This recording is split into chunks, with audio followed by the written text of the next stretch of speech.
Qu'est-ce qu'une bonne page de vente? Vous vous posez certainement 50 000 questions. Qu'est-ce qu'il faut que je fasse? Pourquoi je fais comme ça? Qu'est-ce qu'il faut que j'écrive? Qu'est-ce que je n'écris pas? Est-ce qu'elle doit être longue? Est-ce qu'elle doit être courte?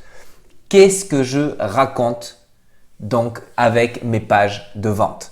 Et en fait, ce qu'il faut comprendre aujourd'hui, c'est qu'il y a des milliards de pages de vente disponibles sur Internet. Il y a des milliards de produits qui se vendent sur Internet. Et donc du coup, le but du jeu, ça va être de persuader votre client à travers votre page de vente à passer à l'achat, passer à l'action, sortir sa carte bancaire et se dire « ça, c'est pour moi ». Et pour ça, il va falloir tout simplement lister des éléments sur votre page de vente pour être sûr que votre audience, que votre prospect, que la personne qui se retrouve sur cette page de vente, elle ait envie d'acheter. Et en fait, souvent on se pose les mauvaises questions. Est-ce que ma page de vente doit être longue ou est-ce qu'elle doit être courte? Ça, c'est un faux débat. En fait, on n'en a rien à faire qu'elle soit longue ou qu'elle soit courte. Le but du jeu, c'est que ça va dépendre de votre produit ou du service que vous proposez sur votre page de vente. En fait, en d'autres termes, il y a certains produits et certains services, il n'y a pas besoin de faire des pages de vente longues ou courtes. Si vous voulez faire une longue, faites une longue. Plus il y a d'informations, plus la personne se sent rassurée. Mais ce n'est pas obligatoire. Si vous vendez des choses assez classiques, si par exemple vous vendez un ciseau, d'accord, à part d'écrire le ciseau, la taille, en quoi il est bien, etc. Et le prix, bon, un ciseau, tout le monde sait ce que c'est un ciseau et donc du coup, on connaît son utilité, tout le monde connaît, c'est dans les mœurs, c'est dans la psychologie et dans la tête de tout le monde est au courant de ce que c'est et à quoi ça sert.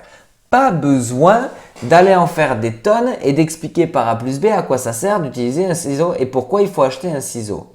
Cependant, si vous allez vendre une formation, un produit que les personnes n'ont pas l'habitude d'acheter, ou une formation sur une thématique où les gens ils se disent « bon, quel est l'intérêt vraiment ?» C'est là où il va falloir peut-être travailler sur la longueur, mais en fait, ce n'est pas la longueur, c'est sur tous les éléments à lister dans votre page de vente. Je me les suis notés et je vais vous les noter. La première chose, c'est que il va falloir expliquer à votre client et à l'audience qu'est-ce que c'est que vous proposez. En d'autres termes, expliquez explicitement à votre client quel est votre projet.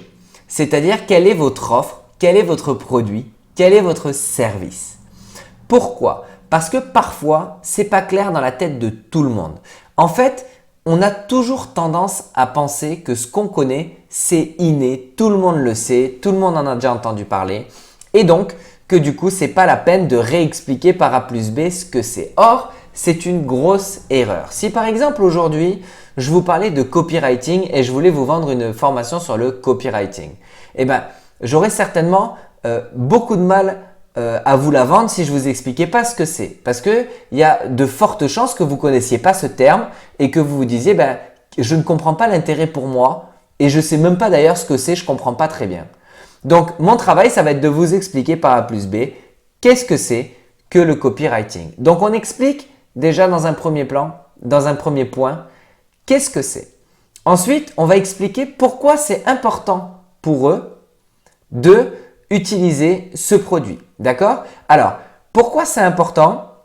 Ça va tout simplement dans le but de insister un petit peu sur les bénéfices et la valeur ajoutée que va avoir votre formation, votre produit ou votre service dans la vie de votre prospect.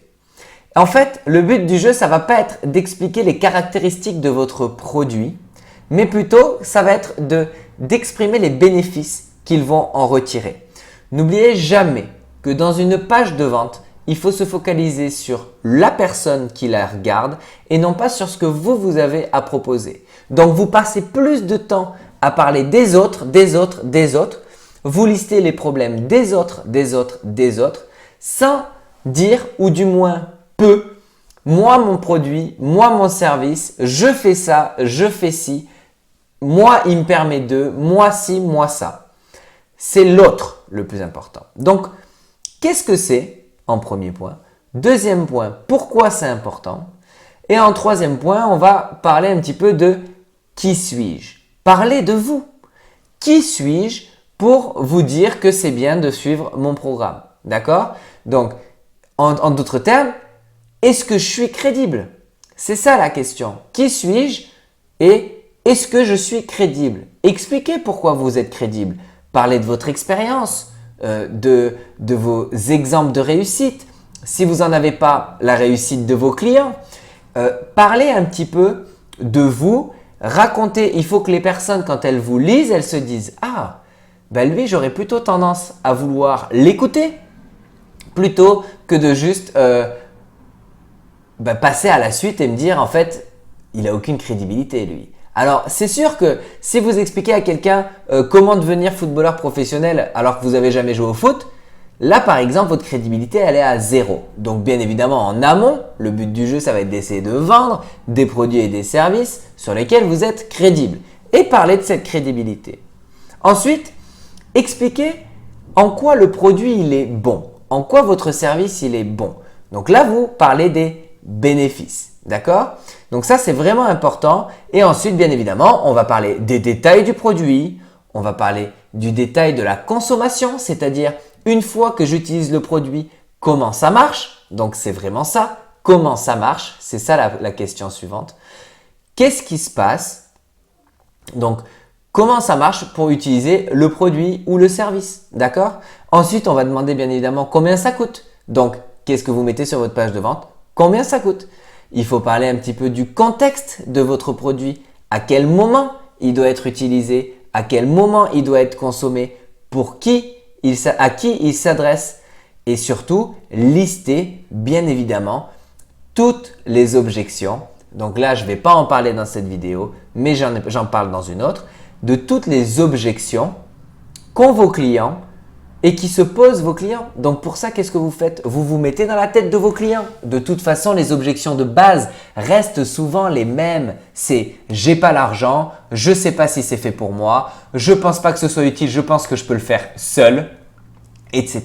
etc. » Vous listez les objections et vous répondez à ces objections en détournant un petit peu le discours potentiel de vos prospects en leur disant toi, tu penses que ça coûte trop cher, mais imagine ce que ça te coûterait si aujourd'hui tu perdais 2 ans de ton temps parce que tu n'auras pas eu toutes les informations qu'il y a dans cette formation.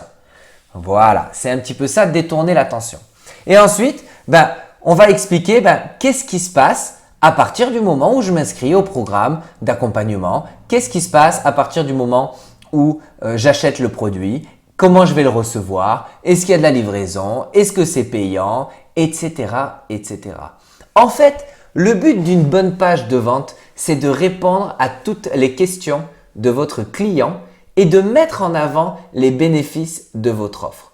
Mais ce qui va faire le plus vendre, ce n'est pas spécialement la façon dont vous l'écrivez ou si vous êtes bon en littérature ou si vous êtes bon dans l'art de l'écriture ou est-ce que si vous êtes bon dans le design, si votre page elle est super bien designée, etc. Non.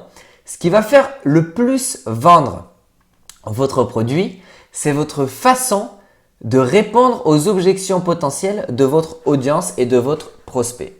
Donc, c'est à vous de travailler sur ces points-là et surtout d'essayer de ne pas cacher quoi que ce soit.